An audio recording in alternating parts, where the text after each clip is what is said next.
ഇറങ്ങി ചാലക്കുടി ഹൈവേയില് ഉച്ച സമയത്ത് വെയിലത്ത് ഇങ്ങനെ കൈകോർത്ത് മണിപ്പൂരിന് വേണ്ടി ഐക്യദാർഢ്യം പറയേണ്ട ഒരു അവസ്ഥയിലേക്ക് നമ്മുടെ നാട് എത്തുമെന്ന് നമ്മൾ 10 കൊല്ലം മുന്നേ വിചാരിച്ചിരുന്നോ? നമ്മൾ ആരും വിചാരിച്ചില്ലല്ലോ, ആരും വിചാരിച്ചില്ല. ഞാനിപ്പോ ഇവിടെ സംസാരിക്കുമ്പോഴായാലും ഈ സൈഡിലായാലും ഭൂരിപക്ഷം ആൾക്കാർ എന്താ വിചാരിക്കുന്നേ? അവര് കളിക്കാൻ പോയോടത്തുനിന്ന് വന്നോന്ന് ചിന്തിച്ചിരിക്കുന്ന കുറെ മുഖങ്ങളുണ്ട്. ചായ വെച്ച് വന്നത് കുടിച്ചിട്ടുണ്ടാവുമെന്ന് ചിന്തിക്കുന്ന കുറെ ആൾക്കാരല്ലേ ഇവിടെ. ആര് MLA വന്നാലും KSക്കാർ വന്നാലും യൂത്ത് കോൺഗ്രസ്സുകാർ വന്നാലും അവര് നമ്മളോടുള്ള ബന്ധത്തിന്റെ ഇതിലായിരിക്കും ചിരിച്ചിരിക്കുന്നത്. പക്ഷെ അവരുടെ മനസ്സില് UK പഠിക്കാൻ വിട്ട ആള് വിളിച്ചോ, അല്ലെ? ബാംഗ്ലൂരിൽ നിന്ന് പഠിക്കാൻ വിട്ട ആള് വിളിച്ചോ? അല്ലെങ്കിൽ ചായ വെച്ച് കടിയും ചായയും മൂടി ഗ്യാസിന്റെ അപ്പുറത്ത് വെച്ചത് സ്റ്റവിന്റെ അപ്പുറത്തുള്ളത് അവർ കഴിച്ചു എന്നായിരിക്കും ഇവിടുത്തെ ഭൂരിഭാഗം ആൾക്കാരുടെ മനസ്സിന്റെ ഉള്ളിലുള്ളത്. ഇവിടുത്തെ മാതാപിതാക്കളുടെ ഏറ്റവും പ്രയോറിറ്റി അവരുടെ മക്കളല്ലേ? മക്കള് തന്നെയാണ് അവരുടെ പ്രയോറിറ്റി. അടുത്ത തലമുറ തന്നെയാണ് രാഷ്ട്രീയ പ്രസ്ഥാനത്തിനും കുടുംബത്തിനും ഫസ്റ്റ് പ്രയോറിറ്റി. അപ്പൊ നമ്മൾ ആരെങ്കിലും വിചാരിച്ചോ പഠിക്കാൻ ഹോസ്റ്റലിൽ വിടുന്ന ആള് നമ്മുടെ സഹപാഠി അല്ലെങ്കിൽ പഠിക്കാൻ ഹോസ്റ്റലിൽ വിടുന്ന ആൾക്കാര് കോമ്പസ് കൊണ്ട് വരഞ്ഞ് ആ മുറിവിലേക്ക് ലോഷൻ ഒഴിച്ച് ആ വീഡിയോ ദൃശ്യങ്ങൾ മൊബൈലിൽ പകർത്തി അത് കണ്ട് ആസ്വദിക്കുന്ന രീതിയിൽ കേരളത്തിലെ ക്യാമ്പസ് ഹോസ്റ്റലുകൾ മാറുമെന്ന് നിങ്ങൾ ആരെങ്കിലും പ്രതീക്ഷിച്ചോ? ആരും പ്രതീക്ഷിച്ചിട്ടില്ലല്ലോ. നമ്മൾ ആരും പ്രതീക്ഷിക്കാത്ത കാര്യങ്ങളാണ്. ഇതുപോലെ ഒരു ദിവസ വേതനം നോക്കുമ്പോ 10,000-ലധികം രൂപ കിട്ടുന്ന രീതിയിൽ PSC ചെയർമാനും PSC അംഗങ്ങൾക്കും ലക്ഷക്കണക്കിന് രൂപയുടെ വരുമാനം വർധനമുണ്ടാക്കുമ്പോൾ അടിസ്ഥാന കൂലി ചെയ്യുന്നവന് അവന്റെ ഡെയിലി കാര്യങ്ങള് അവന്റെ ദിനം പ്രതിയുള്ള ആവശ്യങ്ങൾ നിർവഹിക്കാൻ പറ്റാത്ത രീതിയിൽ 2 എക്സ്ട്രീം ദൂർത്ത്, ചിന്തിക്കാൻ പറ്റാത്ത ദൂർത്തും ചിന്തിക്കാൻ പറ്റാത്ത ദാരിദ്ര്യവും മുഖത്തോട് മുഖം നോക്കി നിൽക്കുമെന്ന് നമ്മൾ ആരെങ്കിലും പ്രതീക്ഷിച്ചോ?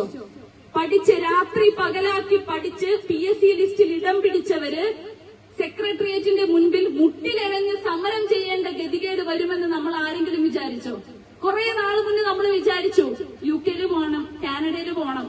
എന്റെ വീട്ടിൽ നിന്നും UK കാനഡയിലും ഒക്കെ എല്ലാവരും പോയിട്ടുണ്ട്. ഇവിടെയും എല്ലാവരും പഠിക്കാൻ വേണ്ടി ഭൂരിഭാഗം വീട്ടിൽ നിന്ന് അങ്ങനെ പോയിട്ടുണ്ടാവും.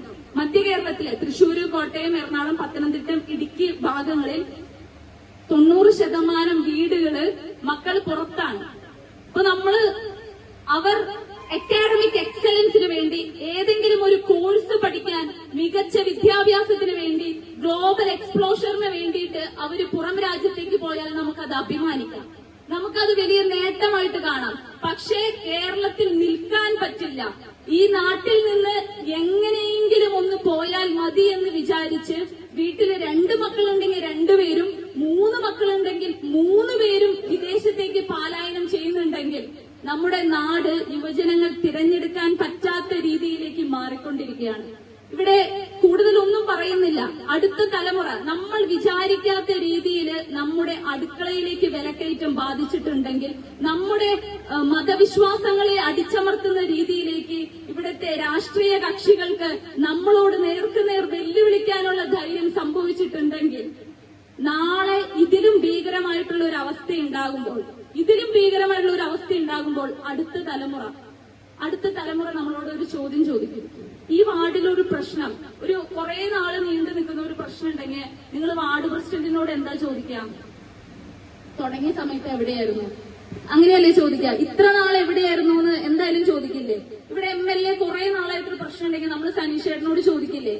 അന്ന് 2023 പറഞ്ഞപ്പോ എവിടെയായിരുന്നു? അന്നത് ആ ആളെ നമ്മളൊന്ന് പറഞ്ഞ് ശരിയാക്കിയിരുന്നെങ്കിൽ ഇപ്പൊ ഈ പ്രശ്നം വരുമെന്ന് നമ്മൾ ചോദിക്കില്ലേ? ഉറപ്പായിട്ടും ചോദിക്കില്ലേ? അപ്പൊ അടുത്ത തലമുറ നമ്മളോട് ഓരോരുത്തരോടും ചോദിക്കും, എന്തേ കുറച്ചുകൂടി നന്നായി പ്രതികരിക്കാതിരുന്നേന്ന്. ഉറപ്പായിട്ടും ചോദിക്കും, എന്തേ കുറച്ചുകൂടി നന്നായി പ്രതികരിക്കാതിരുന്നേന്ന്. ആ സമയത്ത് വലിയ മല മറിക്കാൻ നമുക്ക് എല്ലാവർക്കും പറ്റിയെന്ന് വരില്ല. എല്ലാവർക്കും സെക്രട്ടേറിയറ്റിന്റെ മുൻപിൽ പോയിട്ട് സമരം ചെയ്യാൻ പറ്റിയെന്ന് വരില്ല. പക്ഷേ ഞാനായിരിക്കുന്ന പഞ്ചായത്തില്, ഞാനായിരിക്കുന്ന വാർഡില്, ഞാനായിരിക്കുന്ന വാട്സപ്പ് ഗ്രൂപ്പില്, എന്റെ ചുറ്റുമുള്ള ഒരു 10-15 വീട്ടില് ഇന്ത്യൻ നാഷണൽ കോൺഗ്രസിന്റെ ആശയങ്ങൾ കൃത്യമായി എത്തിക്കാനും ജനാധിപത്യ മതേതര ചിന്തകളോടുകൂടി എനിക്ക് നിൽക്കാൻ സാധിച്ചുവെന്ന് നമുക്ക് മിനിമം അത്രയെങ്കിലും പറയാൻ പറ്റണ്ടേ? ഉറപ്പായിട്ടും നമ്മളിപ്പോ കാണുന്ന വാർത്തകൾ കണക്കുകളുടെ അടിസ്ഥാനത്തിൽ നമുക്ക് മനസ്സിലാവും. ഉറപ്പായിട്ടും 2026 ഈ ഏകാധിപത്യ ഭരണകൂടം വീണ് UDFന്റെ നേതൃത്വത്തിലുള്ള ജനാധിപത്യ മുന്നണി അധികാരത്തിൽ വരുന്ന ഒരു ദിവസം 2026 സംഭവിക്കാൻ പോവുകയാണ്. അത് എങ്ങനെയെങ്കിലും സംഭവിക്കുമെന്ന് നമ്മൾ വിചാരിച്ചാൽ കഴിഞ്ഞ വർഷത്തെ പോലെ ആയിരിക്കും. ഇവിടെ അവസാന സമയങ്ങളിൽ ഇലക്ഷനോട് അടുക്കുമ്പോൾ പെൻഷൻ മുടങ്ങിക്കിടക്കുന്നത് പരിഹരിച്ചാൽ മതി. ഇലക്ഷനോട് അടുക്കുമ്പോൾ ഡിസംബർ കഴിയുമ്പോൾ ആശാ വർക്കർമാർക്ക് ഓണറേറിയം കൂട്ടിക്കൊടുത്താൽ മതി. അങ്ങനെ അവസാനം എന്തെങ്കിലുമൊക്കെ ചെയ്താൽ ഈ ജനം എല്ലാം മറക്കുമെന്നുള്ള ഒരു ധാരണ, ഒരു പുച്ഛം പിണറായി സർക്കാരിന് നമ്മളോട് ഓരോരുത്തരോടുണ്ട്. അവസാനം എന്തെങ്കിലും എറിഞ്ഞിട്ടിട്ടുണ്ടെങ്കിൽ അത് എന്താ പറയാ, ആ നക്കാപ്പിച്ച എടുത്തുകൊണ്ട് കഴിഞ്ഞതെല്ലാം മറന്ന് വീണ്ടും മൂന്നാം തവണയും അധികാരത്തിൽ വരുമെന്ന് ഒരു സർക്കാർ ഇവിടുത്തെ പ്രബുദ്ധ കേരളത്തിലെ ജനങ്ങളെ നോക്കി പല്ലിളിച്ച് ധരിച്ചിരിക്കുന്നുണ്ടെങ്കിൽ അതങ്ങനെയല്ല. ഞങ്ങൾ ഈ ഭരണത്തെ തിരുത്തിക്കൊണ്ട്, ഇതിന്റെ അഴിമതി ഭരണത്തെ തിരുത്തിക്കൊണ്ട് ഞങ്ങൾ ജനങ്ങളെ ബോധവൽക്കരിക്കേണ്ട ഉത്തരവാദിത്തം പ്രതിപക്ഷത്തെ നേതൃനിരയിലിരിക്കുന്ന നമുക്ക് ഓരോരുത്തർക്കാണ്.